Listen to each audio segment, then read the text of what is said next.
हिंदी में चल रहे उर्दू शब्द और उनके हिंदी विकल्प भाग 53। आज का पहला शब्द है कलम।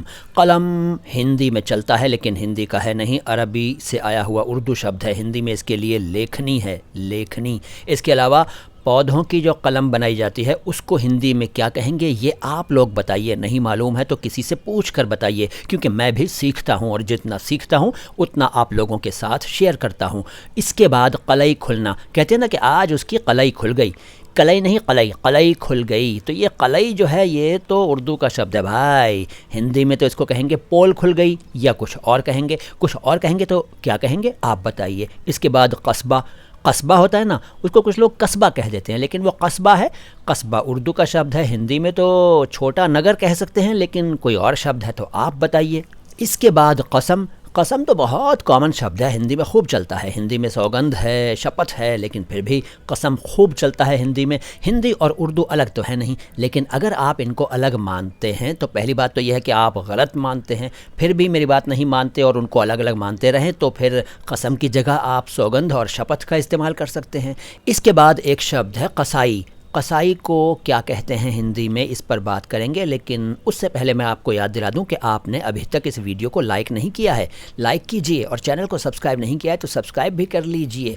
कसाई शब्द की हिंदी क्या होगी ये आप बताइए। आप भी तो बता सकते हैं ना, किसी से पूछ कर बताइए अगर नहीं जानते हैं तो। इसके बाद अगला शब्द है कातिल। कातिल के लिए हिंदी में हत्यारा शब्द है, लेकिन फिर भी हिंदी में कातिल शब्द चलता है। कहते हैं ना आज तो बड़े कातिल लग रहे हो, या कुछ इस तरह से बोलते हैं। या सचमुच का जो हत्यारा होता है उसके लिए भी कातिल शब्द का इस्तेमाल हिंदी में होता है, अखबारों में भी होता है, न्यूज़ में भी होता है। हिंदी में हत्यारा शब्द है। कातिलाना। कातिलाना हमला, ये टर्म तो अक्सर अखबारों में पढ़ने को मिलता है और न्यूज़ चैनल्स पर भी सुनने को मिलता है।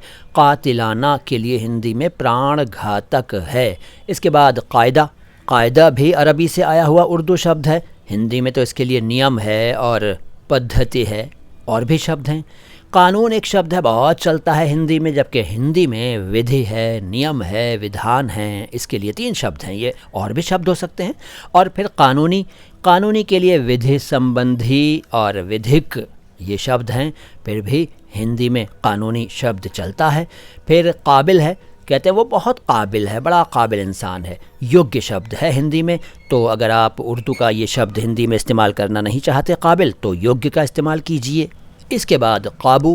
काबू वैसे तो तुर्की से, टर्किश से आया था, लेकिन उर्दू का शब्द है। अब हिंदी में इसके लिए तो अधिकार है, वश है। कहते हैं ना कि उसको काबू कर लिया, उसको काबू में कर लिया, तो वो काबू में नहीं आ रहा है, इस तरह से बोलते हैं।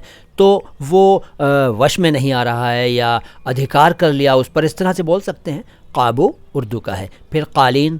कालीन भी तो एक शब्द है, कारपेट। अंग्रेज़ी में कारपेट, उर्दू में कालीन। तुर्की भाषा से आया था उर्दू में। हिंदी में कालीन को क्या कहेंगे ये आप बताइए। वीडियो आपको अच्छा लग रहा है और आपने अभी तक लाइक नहीं किया है तो भाई बड़ी ज़्यादती कर रहे हैं, लाइक कर लीजिए। और फिर से कह रहा हूँ, चैनल को सब्सक्राइब नहीं किया है तो सब्सक्राइब कीजिए और हमारे वीडियोज़ दूसरों के साथ भी शेयर किया कीजिए। मैं मोइन शम्सी हूँ, चैनल है माय हिंदी माय उर्दू। सलाम हिंदुस्तान।